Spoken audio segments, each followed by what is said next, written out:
Students, अभी देखो हम लोगों ने लास्ट क्या डिस्कस किया था, रिप्रोडक्टिव हेल्थ चैप्टर का अबाउट द इनफर्टिलिटी। ठीक है, तो हम लोगों ने उसमें क्या पढ़ा था, types of infertility and what are the problems related to the infertility. अभी इनफर्टिलिटी का जो प्रॉब्लम जो होता है in case of male and female couple, उसको हम लोग ट्रीट भी कर सकते हैं या फिर हम लोग प्रॉपर ट्रीटमेंट के साथ इसको उस प्रॉब्लम को हम लोग सॉल्व कर सकते हैं। तो ट्रीटमेंट क्या है, देखो मेल एंड फीमेल के केस में अलग अलग ट्रीटमेंट है। मेल का ट्रीटमेंट यहाँ पे मैंने देखो ट्रीटमेंट ऑफ इनफर्टिलिटी जो है इसको मैंने मेल एंड फीमेल के हिसाब से अरेंज किया है। देखो तो इन केस ऑफ मेल क्या करना चाहिए, व्हाट आर द ट्रीटमेंट का जो प्रोसीजर है। यहाँ पे अगर देखो जैसे विटामिन है, फर्स्ट ट्रीटमेंट का प्रोसीजर क्या है, देखो अगर किसी का ओलिगोस्पर्मिया है, यहाँ पे देखो क्या लिखा है ओलिगोस्पर्मिया। ओलिगोस्पर्मिया मतलब अगर किसी का स्पर्म का फॉर्मेशन कम हो रहा है या फिर स्पर्म काउंट कम है, तब इनके लिए क्या किया जाता है, vitamin E, vitamin C, folic acid, vitamin B12 जो है ये सब प्रोवाइड किया जाता है to treat the problem related to the oligospermia. तो ओलिगोस्पर्मिया का मतलब है अगर कम अमाउंट में स्पर्म प्रोडक्शन होता है। दूसरा जो प्रोसेस जो है clomiphene citrate, intake of clomiphene citrate, एक मेडिसिन या फिर केमिकल सब्सटेंस है, वो प्रोवाइड किया जाता है मेल इंडिविजुअल को जिनके केस में गोनाडियल हार्मोन कम सिक्रेट होता है। जैसे अगर किसी का गोनाडियल हार्मोन कम सिक्रेट होता है तो अल्टीमेटली किस पे जाके इफेक्ट होगा टेस्टोस्टेरोन हार्मोन जो है वो भी कम सिक्रेट होगा। And if the testosterone hormone is secreted in less amount, उससे अल्टीमेटली क्या होगा, स्पर्म का जो प्रोडक्शन जो है या फिर जो सेक्सुअल कैरेक्टर जो होता है किसी भी मेल इंडिविजुअल का वो बिगड़ सकता है। तो उसको ट्रीट करने के लिए कौन सा सब्सटेंस प्रोवाइड किया जाता है, तो सब्सटेंस का नाम है देखो क्लोमिफेन साइट्रेट। तो intake of clomiphene citrate improve gonadotropin and secret testosterone. तो इसका कंजम्पशन करने से टेस्टोस्टेरोन का जो लेवल जो है वो बढ़ जाएगा, जिससे स्पर्मेटोजेनेसिस में जाके अल्टीमेटली हेल्प करेगा and it will produce large amount of और helps in the synthesis of और production of large amount of testis नहीं स्पर्म्स। थर्ड वन अगर देखो यहाँ पे देखो एक पर्टिकुलर केमिकल है जिसका नाम है देखो डेक्सामिथासोन। ये जो सब्सटेंस जो है इसको क्यों प्रोवाइड किया जाता है, अगर किसी भी मेल इंडिविजुअल के सीमेन में एंटी स्पर्म एंटीबॉडी ज़्यादा है, बहुत सारे एंटीबॉडीज ऐसा है जो स्पर्म के लिए स्पर्मिसाइडल के हिसाब से काम करते हैं, मतलब they use to destroy the sperms. तो डेक्सामिथासोन जो है उसको प्रोवाइड किया जाता है to correct anti sperm antibodies present in semen. ये डेक्सामिथासोन प्रोवाइड करने से जितना भी एंटी स्पर्म एंटीबॉडीज जो है उसका एक्टिविटी को इनहिबिट किया जाता है। उससे क्या होगा, सीमेन के अंदर जो स्पर्म जो होगा, sperm become viable and also become healthy. तो वायबिलिटी मेंटेन होना चाहिए, अदरवाइज क्या होगा, ड्यू टू दिस एंटीबॉडीज और presence of antibodies in the semen बहुत सारा स्पर्म मर जाता है विद इन द सीमेन। तो इसको प्रिवेंट या फिर इनहिबिट करने के लिए डेक्सामिथासोन जो है उसको प्रोवाइड किया जाता है। फोर्थ जो पर्पज ट्रीटमेंट का जो प्रोसीजर है, अगर किसी का इनफर्टिलिटी का प्रॉब्लम है, if the male is responsible for infertility, तब क्या है देखो fourth one is intake of testosterone orally. कभी कभी टेस्टोस्टेरोन का जो कंपोनेंट है या फिर वो कंपोनेंट है मेडिसिन में दिया जाता है, and this medicines are recommended to take orally. तो उससे क्या होगा, टेस्टोस्टेरोन का लेवल इंप्रूव होगा which helps in healthy reproductive life. तो ये हो गया कुछ ट्रीटमेंट का procedure which are related to the male infertility. अगर मेल के केस में फर्टिलिटी का प्रॉब्लम है तब ये सब ट्रीटमेंट दिया जाता है। अभी हम लोग चलते हैं फीमेल के केस में। If the female is responsible for infertility, तब यहाँ पे देखो एक पर्टिकुलर सब्सटेंस है which is also use in case of mail, उसका नाम क्या था, डेक्सामिथासोन। और मेल फीमेल के केस में भी फंक्शन लगभग सेम है। डेक्सामिथासोन जो है वो क्या करता है, फीमेल का जो जेनाइटल ट्रैक्ट में जो म्यूकस होता है, म्यूकस और फीमेल रिप्रोडक्टिव सिस्टम जो है उसमें भी एंटी स्पर्म एंटीबॉडीज होता है। तो डेक्सामिथासोन प्रोवाइड करने से क्या होगा, जो फीमेल का जो म्यूकस के अंदर जो एंटी स्पर्म एंटीबॉडीज होता है उसका फंक्शन को इनहिबिट किया जाता है। उससे क्या होगा, जो स्पर्म एंटर करेगा into the female genital tract during the courts, sperm जो है sperm is not destroyed by these antibodies। तो उससे क्या होगा, sperm is able to fertilize the ovum। दूसरा कंडीशन अगर देखो क्लोमिफिन साइट्रेट, ठीक है, ये भी और एक सब्सटेंस है। क्लोमिफिन साइट्रेट जो है फीमेल को प्रोवाइड करने से ओवुलेशन को इंड्यूस किया जा सकता है। अगर किसी भी फीमेल इंडिविजुअल में ओवुलेशन में प्रॉब्लम है, मतलब एग का फॉर्मेशन या फिर द फॉर्मेशन ऑफ ओवम अगर ठीक ठाक से नहीं होता, तो उनको क्लोमिफिन साइट्रेट प्रोवाइड किया जाता है। उससे क्या होता है, it ultimately induces the ovulation का जो प्रोसेस है। लास्ट अगर देखो बहुत सारा फीमेल में आजकल ये बहुत कॉमन दिखाई देता है, जैसे ओवरियन सिस्ट, जिसको हम लोग कभी कभी बोलते हैं पॉलीसिस्टिक ओवरी। तो ovarian cyst, blockage of fallopian tube, then defective uterus, ये अगर किसी भी फीमेल इंडिविजुअल में प्रॉब्लम होता है, इससे भी इनफर्टिलिटी हो सकता है, क्योंकि ओवरियन सिस्ट होने से ओवुलेशन साइकिल में प्रॉब्लम हो सकता है। Then blockage of fallopian tube अगर ब्लॉक होगा तो उससे ओवम या फिर सेकेंडरी वूसाइड का मूवमेंट में प्रॉब्लम होगा। Eight the same time sperm का एंट्री में भी प्रॉब्लम होगा। तो अल्टीमेटली रिजल्ट क्या निकल के आता है, फर्टिलाइजेशन जो है सक्सेसफुल नहीं होगा। तो that is why fallopian tube अगर ब्लॉक होता है, या फिर डिफेक्टिव यूटेरस मतलब यूटेरस इज द साइट जहाँ पे इम्प्लांटेशन होता है। तो यूटेरस को अगर हम लोग हेल्दी रखेंगे या फिर उसका एनवायरनमेंट अगर अच्छा रहेगा, तो इम्प्लांटेशन का जो प्रोसेस है वो भी सक्सेसफुल रहेगा। तो that is why this ovarian cyst, blockage of fallopian tube and defective uterus जो है, इसको करेक्ट करने के लिए ओनली वे ऑफ ट्रीटमेंट जो है वो है सर्जिकल मेथड, सर्जरी के थ्रू इसको ठीक किया जाता है। तो बाय दिस प्रोसेस और by applying this different types of treatment process infertility को ठीक किया जा सकता है। ये तो हो गया अगर किसी के केस में हम लोग आफ्टर प्रॉपर ट्रीटमेंट ठीक कर सकते हैं। बट बहुत सारे ऐसा कपल है जिनके केस में जो है treatment is also not possible. जैसे अगर किसी फीमेल इंडिविजुअल में अगर देखो इनका ओवम का फॉर्मेशन नहीं होता, और the physiological condition of the female is not ready to conceive any foetus, या फिर मेल का इरेक्टाइल डिस्फंक्शन है, या फिर स्पर्म काउंट किसी भी मेल का कम है, या फिर मेल बॉडी में स्पर्म प्रोडक्शन इतना अमाउंट पे नहीं होता है जिससे फर्टिलाइज होना चाहिए। तो ये सब अगर प्रॉब्लम है, अगर किसी के केस में ये सब ट्रीटमेंट से ट्रीट नहीं किया जा सकता या फिर इम्पॉसिबल है, तो इनके केस में क्या किया जाता है, there is a technique which is called as assisted reproductive technologies, जिसको हम लोग बोलते हैं ART। तो उसमें बहुत सारा टेक्निक को हम लोग यूज़ करते हैं to treat the problem related to the infertility. तो अभी हम लोग डिस्कस करेंगे about the ART, assisted reproductive technologies. तो उस टेक्निक को नाम दिया गया है, कलेक्टिव टर्म नाम क्या है देखो, असिस्टेड रिप्रोडक्टिव टेक्नोलॉजीज। क्या है देखो, असिस्टेड रिप्रोडक्टिव टेक्नोलॉजीज। तो यहाँ पे अगर देखो there are 4 assisted reproductive technologies, जिसका नाम अगर देखो first one is called as IVF। Simply अगर देखो इसको हम लोग कभी कभी बोलते हैं IVF का फुल फॉर्म अगर देखो, what is the full form of IVF, in vitro fertilisation. Short जो टर्म जो है, इसके बाद इसके साथ रिलेटेड जो एक्सपांडेड फॉर्म जो है, दोनों को अच्छे से याद रखना, क्योंकि इसको लेकर भी क्वेश्चन आ सकता है। जैसे एक्सपांड द टर्म IVF का मतलब होता है इन विट्रो फर्टिलाइजेशन, और इसको और एक नाम दिया गया है which is also known as test tube baby. तो ये तो बहुत लोगों ने सुना भी होगा टेस्ट ट्यूब बेबी के बारे में। तो एक टेक्निक है जिससे कोई भी स्टेराइल कपल जो है, मतलब फीमेल और couple who are not able to produce their child, they can go for IVF technology. Artificial insemination ये और एक टेक्नोलॉजी है।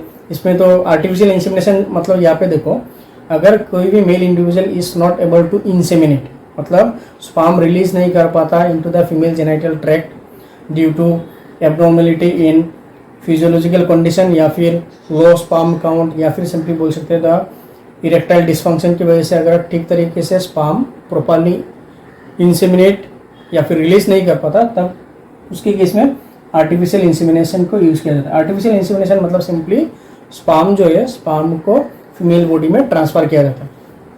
उसके बाद अगर देखो थर्ड देखो, गेमेट इंट्राफेलोपियन ट्रांसफर, जिसको इन शॉर्ट बोला जाता है गिफ्ट, गेमेट इंट्राफेलोपियन ट्रांसफर। ठीक है, तो यहाँ पे क्या होता है देखो, सिंपली नाम से देखो, गेमेट मतलब sex cells, whether it is ovum secondary oocyte या फिर स्पर्म जो है फेलोपियन ट्यूब में ट्रांसफर किया जाएगा ऑफ द फीमेल इंडिविजुअल। ठीक है, तो फीमेल इंडिविजुअल के फेलोपियन ट्यूब में गेमेट को ट्रांसफर किया जाएगा। गेमेट मतलब यहाँ पे सिर्फ ओवाम के बारे में नहीं है, ओवाम या फिर स्पर्म दोनों को इंट्राफेलोपियन ट्यूब में ट्रांसफर किया जाएगा, जहाँ पे फर्टिलाइजेशन का जो प्रोसेस है कंडक्ट होगा। ये जो प्रोसेस ऑफ फर्टिलाइजेशन जो होगा वो बॉडी के अंदर ही होगा। तो गिफ्ट जो है, GIFT is ultimately a type of in vivo method. ठीक है, इन विवो मेथड का मतलब है, इन विवो मतलब the process of fertilisation occurs inside the body. ठीक है, occurs inside the body which is called as gift. And the fourth technique is called as intracytoplasmic sperm injection. मतलब यहाँ पे अगर देखो जो ओवम या फिर सेकेंडरी ओसाइट का जो साइटोप्लाज्म जो है, उस साइटोप्लाज्म के अंदर स्पर्म को इंजेक्ट किया जाता है and allowed to fuse to form the zygote. तो ये भी और एक टेक्निक है which is called as intracytoplasmic sperm injection method. ठीक है, तो these are the 4 ART or assisted reproductive technologies which can be used to obtain child or fetus by couples who is facing the problem related to the infertility. अभी हम लोग discuss करेंगे हर एक technique को, जैसे IVF, artificial insemination, gamete intrafallopian transfer या फिर intracytoplasmic sperm injection. Clear? अभी नेक्स्ट हम लोग ART में अगर फर्स्ट टेक्निक क्या है देखो, वो है टेस्ट ट्यूब बेबी और IVF का फुल फॉर्म क्या था? In vitro fertilisation. तो यहाँ पे क्या होता है देखो, नॉर्मली क्या कहता है, what is called as test tube baby और in vitro fertilisation? Because fusion of gamete जो है, gamete means secondary oocyte and sperm जो है, दोनों का फ्यूजन बॉडी के बाहर किया जाता है इन आर्टिफिशियल एनवायरनमेंट। और इसका मतलब ये नहीं कि आर्टिफिशियल एनवायरनमेंट मतलब नॉर्मल टेस्ट ट्यूब में किया जाता है। इसमें क्या होता है, जो प्रॉपर बॉडी के अंदर जिस टाइप का एनवायरनमेंट होता है, उस टाइप का एनवायरनमेंट आर्टिफिशियली प्रोवाइड किया जाता है for the fusion of both gametes.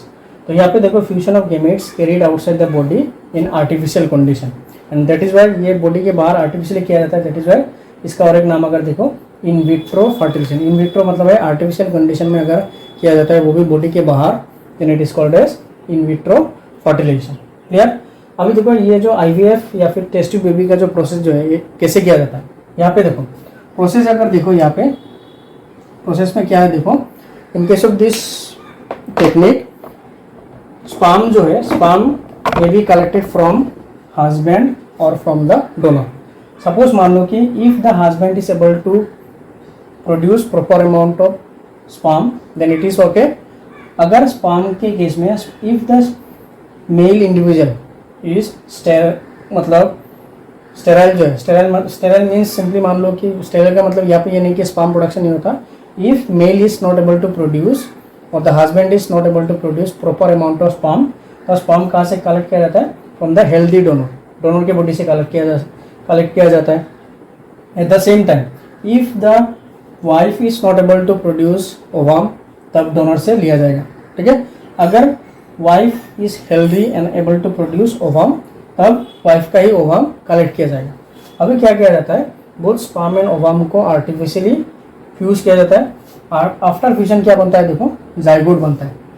Zygote बनने के बाद जो IVF का जो टेक्नोलॉजी जो है, जाइगोट बनने के बाद जाइगोट जो है, जाइगोट से क्या बनता है? एम्ब्रायो। अभी 2 तरीके से किया जा सकता है जाइगोट। हम लोग क्या कर सकते हैं, जो जाइगोट फॉर्म हुआ है, एक प्रोसेस क्या होता है, जो जाइगोट फॉर्म हुआ है, जाइगोट को डायरेक्टली ट्रांसफर कर सकते हैं into the fallopian tube of the female individual. फिर से देखो, जाइगोट जो है, जाइगोट को हम लोग क्या कर सकते हैं, transfer into the fallopian tube directly, जिसको हम लोगों ने नाम दिया है जिफ्ट। जिफ्ट का मतलब है zygote intrafallopian transfer. Zygote intrafallopian transfer नाम से समझ में आ रहा है, जाइगोट को फेलोपियन ट्यूब के अंदर ट्रांसफर किया जाएगा। तो ये एक मेथड है। तो जाइगोट जो है, जाइगोट को हम लोग डायरेक्टली ट्रांसफर कर सकते हैं, जिसको हम लोग बोलते हैं जिफ्ट, या फिर हम लोग कर सकते हैं IUT। IUT means intra uterine transfer. इसमें क्या होता है देखो, जाइगोट जो है, zygote is allowed to grow up to the stage of 8 blastomere, या फिर थोड़ा बहुत ज़्यादा भी अगर हो जाए इतना प्रॉब्लम नहीं है, but up to the 8 blastomere stage, तो जिसको हम लोग बोलते हैं early embryo. Zygote is allowed to grow for at least 8 blastomere stage या फिर अर्ली एम्ब्रायोनिक स्टेज में हम लोग क्या कर सकते हैं, उस एम्ब्रायो को कहाँ पे ट्रांसफर करेंगे, यूटेरस में, एंड यूटेरस के अंदर फर्दर डेवलपमेंट का जो प्रोसेस है वो कैरी होता है।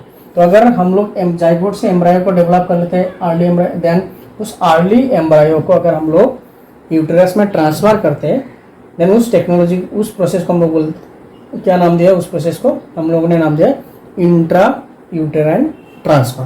तो ये हुआ process of test tube baby और इन विट्रो फर्टिलाइजेशन। क्या क्या देखो, स्पर्म जो है, स्पर्म कलेक्ट किया जा सकता है फ्रॉम द हस्बैंड और from the donor. Eight the same time ovum can be collected from wife और डोनर। देन जाइगोट बनाया जाएगा, हम लोग डायरेक्टली जाइगोट को ट्रांसफर कर सकते हैं into the female fallopian tube, जिसको हम लोगों ने नाम दिया है जिफ्ट जाइगोट इंट्राफेलोपियन ट्रांसफर। या फिर हम लोग क्या कर सकते हैं, आर्टिफिशियली जाइगोट, आर्टिफिशियल एनवायरनमेंट में जाइगोट को हम लोग ग्रो करेंगे up to the early embryonic stages, मान लो कि near about 8 blastomere. Then this जो एम्ब्रायो, जो अर्ली एम्ब्रायनिक स्टेज जो डेवलप हुआ है, उस एम्ब्रायो को हम लोग निकाल के डायरेक्टली ट्रांसफर कर सकते हैं into the body of, into the uterus of female body. तो एक में हम लोगों ने जाइगोट को ट्रांसफर किया फेलोपियन ट्यूब में, ये एक प्रोसेस है। और दूसरा प्रोसेस क्या है, अर्ली एम्ब्रायो को हम लोग ट्रांसफर करेंगे यूटेरस में, ठीक है। तो by using this process we can develop a foetus which is called as in vitro fertilisation और टेस्ट ट्यूब बेबी। और इंडिया में अगर देखो the name of first test tube baby is known as कुम्हारसा। इंडिया में जो first test tube baby का नाम है कुम्हारसा एस्टैब्लिश, और जो फर्स्ट टेस्ट ट्यूब बेबी जो है कुम्हारसा जो नाम दिया गया है, उनका सक्सेसफुल एक्सपेरिमेंट कब हुआ था, इन द ईयर 1986। तो ये हो गया हम लोगों का टेस्ट ट्यूब बेबी और the first technology which are related to assisted reproductive technology. अभी हम लोग डिस्कस करेंगे अबाउट द आर्टिफिशियल इंसेमिनेशन। जो दूसरा टेक्निक जो है वो है आर्टिफिशियल इंसेमिनेशन। इसमें क्या होता है, देखो, if male unable to inseminate और लो स्पर्म काउंट होता है, मेल अगर स्पर्म को ट्रांसफर नहीं कर सकता या फिर रिलीज नहीं कर सकता इनटू द वेजिना और फीमेल जेनिटल ट्रैक्ट, या फिर मेल के जो स्पर्म जो है बहुत कम अमाउंट में प्रोड्यूस होता है, तब आर्टिफिशियल इंसेमिनेशन टेक्निक का यूज किया जाता है। तो इसमें कैसे किया जाता है, देखो, तो स्पर्म जो है आइदर फ्रॉम द डोनर और हस्बैंड, ठीक है, आइदर फ्रॉम द डोनर और हस्बैंड क्या किया जाता है, स्पर्म को कलेक्ट किया जाता है, स्पर्म कलेक्टेड, ठीक है। And after the collection sperm को क्या किया जाता है, ट्रांसफर इनटू वेजिना और ट्रांसफर इनटू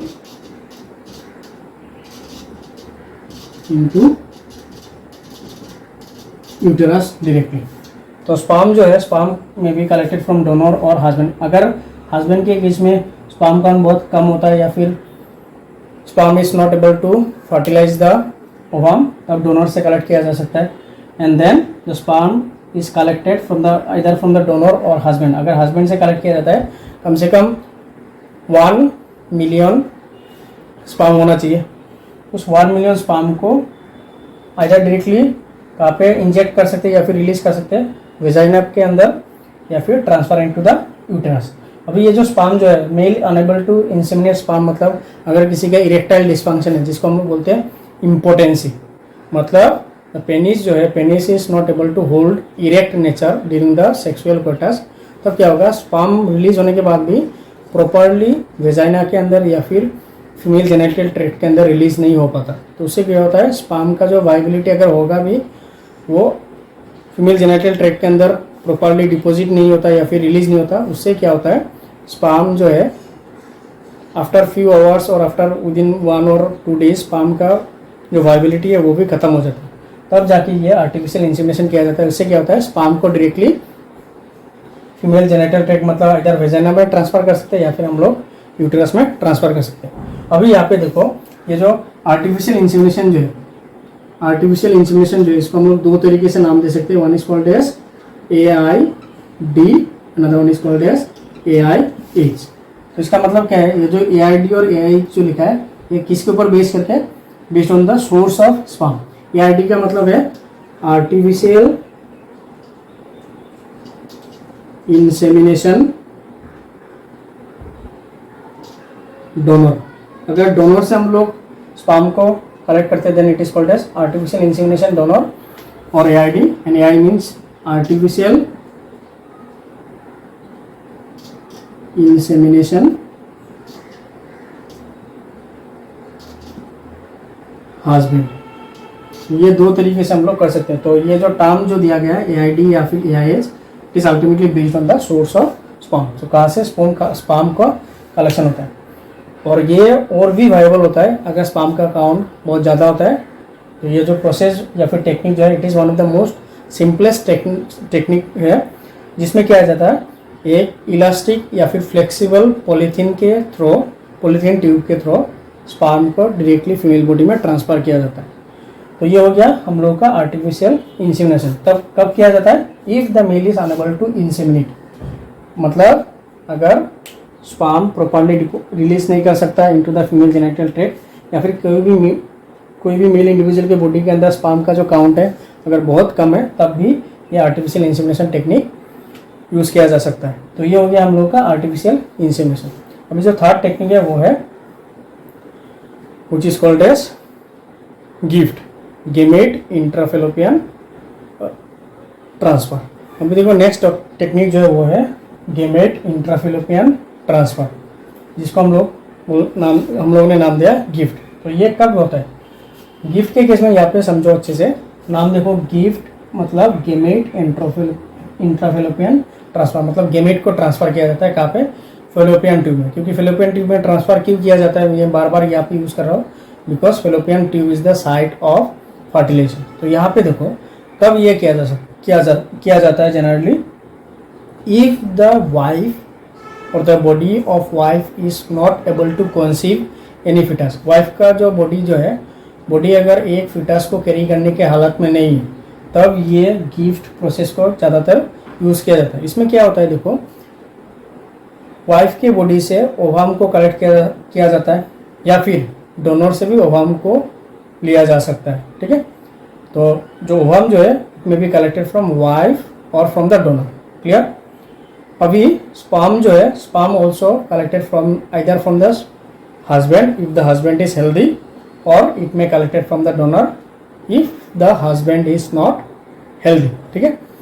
तो ओवम जो है, ओवम एंड स्पर्म जो है मेल का कलेक्ट किया जाता है, एंड कलेक्ट करके कहाँ पे ट्रांसफर किया जाता है, it is transfer to the fallopian tube of another female individual, and this female individual use to conceive the foetus, ठीक है।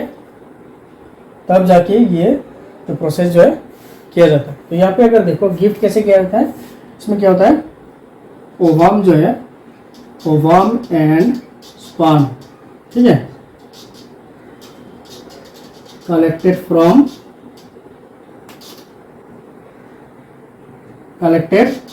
ठीक है, आइदर फ्रॉम डोनर और फ्रॉम द हस्बैंड और wife, and then transfer into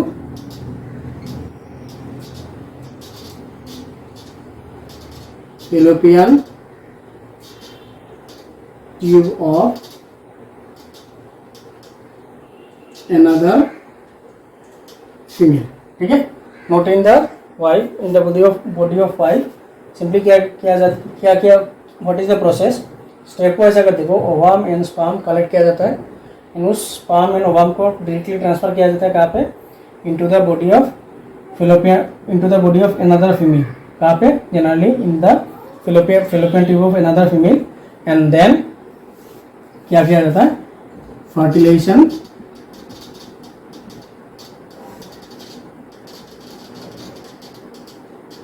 is carried out. तो उस female body के अंदर ओवम एंड स्पर्म का फर्टिलाइजेशन होता है। दैट इज वाई जो गिफ्ट का जो प्रोसेस जो है, GIFT is a technique which is called as in vivo method, ठीक है। ये गिफ्ट जो है ये इन विट्रो नहीं, इन विट्रो मतलब बॉडी के बाहर होना चाहिए, बट यहाँ पे देखो फर्टिलाइजेशन जो है, फर्टिलाइजेशन कहाँ पे हो रहा है, fertilisation occurs inside the body of another female individual. That is why it is a in vivo method, which is generally known as gamete intrafallopian transfer. तो ये हो गया हम लोग का गेमेट इंट्राफिलोपियन ट्रांसफर। अभी लास्ट जो टेक्निक है वो है इंट्रासाइटोप्लाज्मिक स्पर्म इंजेक्शन। अभी हम लोग को समझना है about the ICSI, means intracytoplasmic sperm injection. नाम से हम लोग थोड़ा बहुत आइडिया लगा सकते हैं, मतलब साइटोप्लाज्म ऑफ ओवम जो है उसके अंदर स्पर्म को हम लोग इंजेक्ट करेंगे।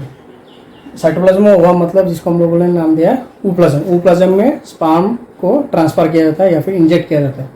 तो यहाँ पे अगर देखो ये जो इंट्रा साइटोप्लाज्मिक स्पर्म इंजेक्शन का जो टेक्निक जो है, the whole process is carried out under the microscope.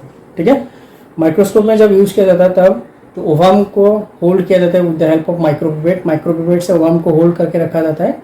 Then by using injection और माइक्रो इंजेक्शन मेथड से क्या किया जाता है, स्पर्म जो है स्पर्म को ऊप्लाज्म के अंदर डाला जाता है। तो यहाँ पे देखो ये जो ICSI का जो टेक्नोलॉजी है कब यूज किया जाता है, if the male individual is affected by oligospermia, मतलब अगर किसी भी मेल इंडिविजुअल का स्पर्म काउंट कम है उस टाइम, उसके लिए हम लोग ये प्रोसेस फॉलो कर सकते हैं। दूसरा, obstruction in vas difference, not only vas deferens या फिर एपिडिडाइमिस भी बोल सकते हैं। तो ऑब्स्ट्रक्शन मतलब क्या है, अगर ब्लॉकेज होता है, ब्लॉक होता है इन द वास डिफरेंस या फिर एपिडिडाइमिस, तब भी हम लोग ये प्रोसेस कर सकते हैं। तब हम लोग स्पर्म को एक्सट्रैक्ट कर सकते हैं from the body of male, either from the testis और from the epididymis. And then अगर मेल बॉडी के अंदर एंटीस्पर्म एंटीबॉडीज या फिर at the same time female body के अंदर एंटीस्पर्म एंटीबॉडीज ज़्यादा है, तब भी ये टेक्निक को हम लोग यूज़ कर सकते हैं। एंड अगर जोना पेलिसुडा ऑफ ओवम जो है, ओवम का जोना पेलिसुडा मतलब आउटर मोस्ट कवरिंग, याद है कि नहीं पता नहीं, तुम लोग एक बार फिर से रिपीट कर लेना अगर जोना पेलिसुडा को लेके कन्फ्यूज हो। तो जोना पेलिसुडा ऑफ ओवम जो है अगर वो हार्ड हो जाता है तब तो in all this conditions intra cytoplasmic sperm injection का जो टेक्निक जो है वो यूज़ किया जाता है। अब देखो कैसे किया जाता है, स्पर्माटिड, हम लोग स्पर्माटिड को भी इंजेक्ट कर सकते हैं या फिर स्पर्माटोजोन मतलब सिंगल स्पर्म को हम लोग यूज़ कर सकते हैं। तो स्पर्माटिड या सिंगल स्पर्म को हम लोग यूज़ कर सकते हैं। तो सिंगल स्पर्माटिड और स्पर्माटोजोआ और spermatozoon is collected and injected by developing micropuncture of zona pellucida. Zona pellucida के अंदर एक माइक्रोपंक्चर मतलब एक छोटा सा होल क्रिएट करेंगे। माइक्रोपंक्चर मतलब क्या है, एक होल क्रिएट करना। तो by creating micropuncture of zona pellucida, मतलब जोना पेलिसुडा क्या था, कवरिंग ऑफ ओवम। ओवम का जो कवरिंग जो है मतलब जोना पेलिसुडा जो है उसके अंदर एक माइक्रो होल या फिर माइक्रोपंक्चर के थ्रू हम लोग स्पर्म या फिर स्पर्माटिड को इंजेक्ट करेंगे into the cytoplasm of ovum. Cytoplasm of ovum is also known as ooplasm. Ooplasm के अंदर हम लोग इंजेक्ट करेंगे and then the process of fertilization takes place. तो यहाँ पे अगर तो ये जो टेक्निक जो है ICSI जो इंट्रा साइटोप्लाज्मिक स्पर्म इंजेक्शन का जो मेथड है, it is also in vitro method. ये आर्टिफिशियली किया जाता है बॉडी के बाहर, नॉट इनसाइड द बॉडी, मतलब ये इन विवो प्रोसेस नहीं है, it is a in vitro process. तो ये हो गया technique of intra cytoplasmic sperm injection. यहाँ पे देखो क्या क्या कंडीशन में हम लोग कर सकते हैं, ओलिगोस्पर्मिया मतलब low sperm count, obstruction in vas deferens, antisperm antibodies, hardened zona pellucida, ये सब अगर कंडीशंस होता है तब हम लोग इंट्रा साइटोप्लाज्मिक स्पर्म इंजेक्शन का जो टेक्निक जो है उसको हम लोग यूज़ कर सकते हैं। तो यहाँ तक हो गया हम लोगों का different assisted reproductive technologies to overcome the problem related to the infertility. अभी हम लोग डिस्कस करेंगे detection of fetal disorder in early embryonic stages. तो अभी हम लोग लास्ट टॉपिक इस चैप्टर का डिस्कस करने जा रहे हैं, वो है detection of fetal disorder in early embryonic stage. Early embryonic stage में हम लोग फिटस का क्या क्या डिसऑर्डर है या फिर क्या क्या प्रॉब्लम्स है या फिर जेनेटिक प्रॉब्लम आ सकता है, हम लोग उसको डिटेक्ट कर सकते हैं। तो क्या क्या टेक्निक है यहाँ पे अगर देखो, देयर आर 4 टेक्निक। एमनियोसेंटेसिस जो ऑलरेडी हम लोगों ने डिस्कस कर लिया है प्रीवियसली। दूसरा है CVS मतलब कोरियोनिक विल्लाई सैम्पलिंग। थर्ड अगर देखो ultrasound imaging and fourth one is called as fetoscopy. तो यहाँ पे देखो एमनियोसेंटेसिस एंड CVS अगर देखो, both these are invasive, method. Invasive मतलब इंसर्ट किया जाता है प्रेग्नेंट फीमेल के बॉडी के अंदर जो भी एपरेटस है for the collection of fetal tissue या फिर फिटल सेल्स को कलेक्ट करने के लिए कोई ना कोई फ्लेक्सिबल ट्यूब फीमेल बॉडी के अंदर इंसर्ट किया जाता है। इन्वेसिव मतलब जो इंसर्ट किया जाता है। तो ये एमनियोसेंटेसिस एंड CVS जो है वो है इन्वेसिव मेथड। यहाँ पे क्या होता है देखो, एमनियोसेंटेसिस के केस में क्या होता है देखो, सेल्स जो है cells are collected from the amniotic fluid with the help of syringe. Amniotic fluid से फिटल सेल्स को कलेक्ट किया जाता है। देन उस फिटल सेल्स के अंदर जो क्रोमोजोम होता है, क्रोमोजोम को स्टडी किया जाता है। उसका पर्पस क्या है, देखो पर्पस एक है, अगर we can study the fetal sex determination, मतलब उस फिटस का सेक्स क्या होगा, मेल या फिर फीमेल है, उसको हम लोग डिटरमाइन कर सकते हैं। एंड दूसरा क्या है, देखो अगर उस क्रोमोजोम में कोई भी, क्रोमोजोम के सेल के अंदर जो क्रोमोजोम का जो स्ट्रक्चर है, अगर क्रोमोजोम में कोई एब्नॉर्मेलिटी है जिससे कोई ना कोई जेनेटिक डिसऑर्डर या फिर एब्नॉर्मेलिटी डेवलप हो सकता है अगर फिटस में, उसको हम लोग डिटेक्ट कर सकते हैं। तो ज़्यादातर अगर देखो इंडिया में, अगर देखो ये जो एमनियोसिंथेसिस का जो प्रोसेस है, पूरा एमनियोसिंथेसिस का प्रोसेस इंडिया में बैन किया गया है, because in India mostly it is use to detect the sex of the fetus, जिससे फोर्टिसाइड का प्रॉब्लम आ गया था इंडिया में। तो दैट इज़ वाई इंडिया में एमनियोसिंथेसिस को बैन करके रखा है टू प्रिवेंट द फोर्टिसाइडल एक्टिविटी। उसके बाद देखो दूसरा क्या है, एबनॉर्मेलिटी इन क्रोमोजोम। क्रोमोजोम का स्ट्रक्चर अगर हम लोग स्टडी करेंगे अंडर द माइक्रोस्कोप, देन उससे अगर क्रोमोजोम के स्ट्रक्चर में कोई भी एबनॉर्मेलिटी होगा तो उससे फिटस के बॉडी में भी कोई ना कोई प्रॉब्लम या फिर जेनेटिक डिसऑर्डर दिखाई दे सकता है, उसको भी हम लोग डिटेक्ट कर सकते हैं, जो अच्छा है। बट अनफॉर्चुनेटली इंडिया में इसको बैन करके रखा गया है। दूसरा जो टेक्निक है वो है देखो CVS, chorionic villi sampling. Chorionic villi क्या था, हम लोगों ने पढ़ा था, कोरियन का जो चैम्बर था, कोरियोनिक चैम्बर से एक फिंगर लाइक प्रोजेक्शन, जो highly branched finger like projected structure जो था, जिसका नाम था कोरियोनिक विलाई, जो प्लासेंटा के फॉर्मेशन में हेल्प करता है। तो कोरियोनिक विलाई सैंपलिंग अगर देखो, इसमें क्या जाता है, flexible tube is inserted through the vagina and cervix. एक ट्यूब को इंसर्ट किया जाता है through the vagina and cervix.